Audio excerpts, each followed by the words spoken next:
Hey, I just wanted to briefly discuss how, so-called left-wing, so-called progressive movements have been gotten actually perverted by all sorts of very regressive, pre-Enlightenment, tribalistic, nationalistic, religious, inspired ideals. Um, so basically, you got to see, um, how to say this. Leftism, started largely in like the 19th century with and even a bit before, but especially like of course with the central figure of Karl Marx, as a critique of the liberalism that was itself something that arose in opposition to what previously existed, which was feudalism. And Marx himself correctly recognized that this was actually quite innovative and progressive, right? That this liberalism was progressive compared to the feudalism, but that it created lots of inequities, and so he wanted to replace it with socialism. Now, I actually disagree with it because I think the market mechanism is good to properly. I mean, it's helpful for economic productivity, and which is why I don't like these sort of planned economies. Um, but I agree otherwise with Marx's overall ideals. And those, I mean, there's several ideals that Marx wanted in the long term. And of course, one of them was this idea of having full automation so that everybody could, afford to not have a job. And well, I feel that at the same time, then, unfortunately, because there's been for a long time this culture of having to work all the time, right? You had to work, and because that's what because obviously the economy needed people to work, to for there to be production, and so this was something that was really sort of ingrained into people's minds that it was really important to work, and as a result, well, unfortunately, leftism has been kind of corrupted by this idea. And so, in that sense, like leftism isn't really progressive, already for several of these reasons, including this one. So, yeah, so the first issue is jobism, precisely this idea that you're supposed to have a job, that you're supposed to work for a living.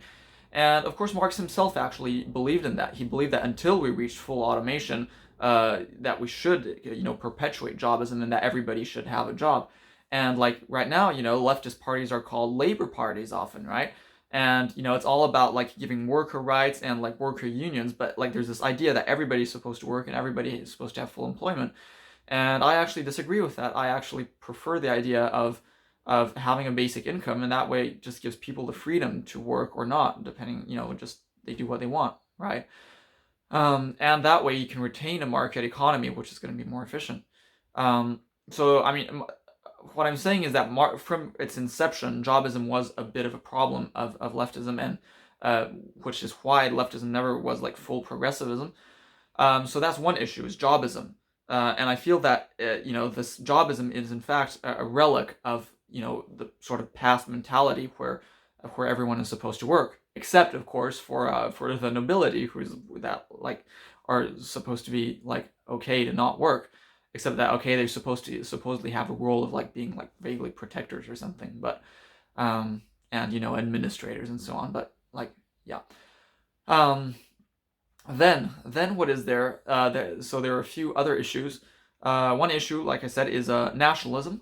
So historically, I mean, just forever, there've been like people have been divided into groups, and these groups would compete against each other, and often that would lead to war.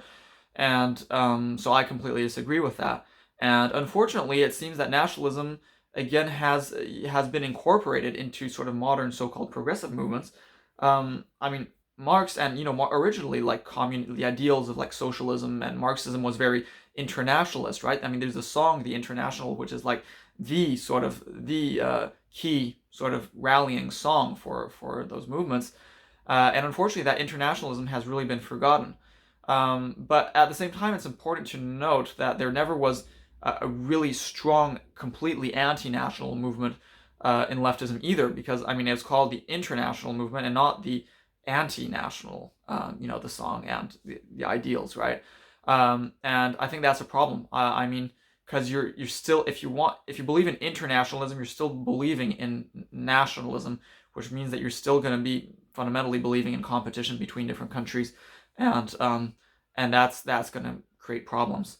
So unfortunately, Yeah, it's not just that leftism has and like progressivism has been infected with regressive ideals, but that it never fully developed the properly progressive ideals, which would involve anti-Jobism, which would involve anti-nationalism, like I said, and then a third thing is like taboos regarding like sexuality. Like nowadays, we have all these, there's been this progressive, reduction, like increase of like, age of consent and stuff, and it's like considered progressive to have a high age of consent, which I think is silly because like, teenagers like largely are like, interested in sexuality and would like to do it, and uh, basically preventing them from doing it is absurd. So that is very much a silliness, and that is perhaps um, the way that America in particular, because America really acts as a leader. Like America is like kind of the cool kid that people resent, but at the same time try to copy, and like as a result, even if the cool kid is actually really dumb, and as a result, both the good and the bad of America gets exported, but it's not even in the form of American imperialism, it's in the form of others trying to be like America. And I think, unfortunately, that is one of the ways that sort of American, sort of pearl clutching, puritanical, sort of fake morality based on like weird interpretation of Christianity is infecting all global progressive movements. And I think, yeah. So, for instance, this taboo about sexuality for teenagers, I think that's very much a problem. Then, even the complete demonization of like people who feel sexual attraction to children is ridiculous. Like they're actually say like so many of these like even supposed like progressive people are saying, you should kill yourself because you like children. Like, come on, like it's not something you choose. At the same time, they say, oh, you can't choose homosexuality. But then somehow, if you choose to like, if you like feel attraction to kids, then that somehow is makes you bad, even though you don't have a choice. That it makes completely no sense to demonize them, right? So again, that is part of that whole sort of scare mongering of like regarding sexuality and this whole sort of sexual repression that largely issues from these sort of weird interpretations of Christianity. Um, so that is an issue, and also like for instance this idea of like for instance having sex with non-human animals, like again that is basically a victimless crime unless you actually like physically injure the animal doing so. And again, that makes no sense to like completely vilify and demonize people who are doing it, and in fact it makes no sense to even criminalize it. I mean that should be made legal, because precisely, I mean, it's again a victimless crime, and victimless crimes are inherently ridiculous and completely completely opposed to one of the the three basic principles of ethics, namely freedom. The freedom to do whatever you want unless it directly harms somebody else. So again, that has infected the progressive movement, and then well related to that, of course, is religion. So there's this whole idea, that religious tolerance is being misinterpreted to actually involve more like religious celebration. So saying how we should really be like people should be proud of their religion and we should help them really express it. And no, I absolutely disagree with that. And Marx did understand. I mean, he said that religion is opium of the people, and he's right. Basically religion serves to make you accept your shitty material conditions because you think that you're gonna be rewarded after, right? And he's completely right about that. And it just more generally, it just makes you think irrationally, because it is irrational itself, and it'll make you accept other irrational things too. So it's totally anti-progressive to actually support religion. You should tolerate religion, but the idea of religious tolerance is just that you don't like massacre people for belonging to religion.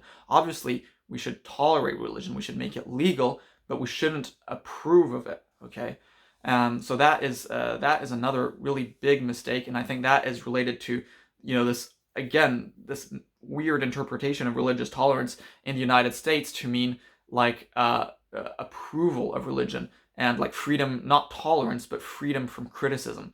And that is a huge mistake, and that's what people are doing in the US. That's what people are doing in religious countries, like, you know, in Hindu countries and Muslim countries, all that also.